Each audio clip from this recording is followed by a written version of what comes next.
And of course, we've been staying on top of new developments in the teacher walkout. It is day 2 of our statewide walkout, and Governor Ducey says he has struck a deal with lawmakers. And teachers say they haven't seen this plan. They don't have a deal. So when will our kids go back to school? Still a lot of questions tonight. Political editor Dennis Welch live in the newsroom. When I interviewed the governor in the last hour, he said House and Senate leadership are on board. Do they have the votes here, Dennis?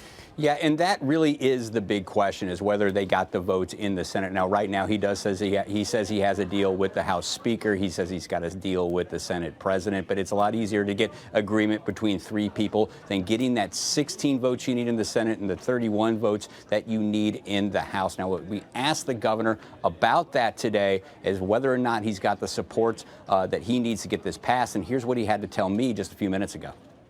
And this was a unique issue. It was something that we wanted to address. That's why I want people to understand where we are, where the commitment is, and now we'll do what we need to do in terms of dotting the I's and crossing the T's here. But we've put the very specific deal points out there. That's what will be in the final budget. The governor tells me that he is going to be putting out an actual detailed budget plan on Monday, which means the earliest this could be voted on would be on Wednesday. Now, another big question tonight is how are teachers going to react to that plan once they see it? Because you look at the top line numbers, the top bullet points that he put out this afternoon, what he put out today looks a lot like what he put out just 2 weeks ago. In fact, it looks exactly like what he put out 2 weeks ago, and it was something the teachers were not happy about that. So we asked the governor, what's the difference between today and that original plan that he put out, again, 2 weeks ago? Here's what he had to say. So this deal includes a 20% pay increase for teachers by the year 2020.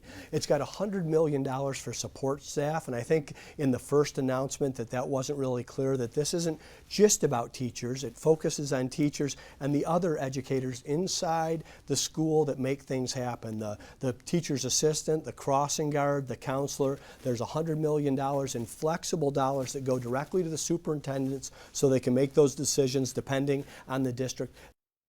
Again, basically, the governor is saying that the only difference here is he wants to put more focus on $100 million worth in this plan that could be going to school staff, school counselors, something that the Red for Ed movement has been demanding. But again, from right now, from what we can tell, not a lot of difference. Be interesting to see how the Red for Ed movement and the Arizona Education Association has been leading these protests the past couple of days, the strike for the past couple of days. How are they going to react to that? And they going to agree with this and put this all to bed? Back into you guys.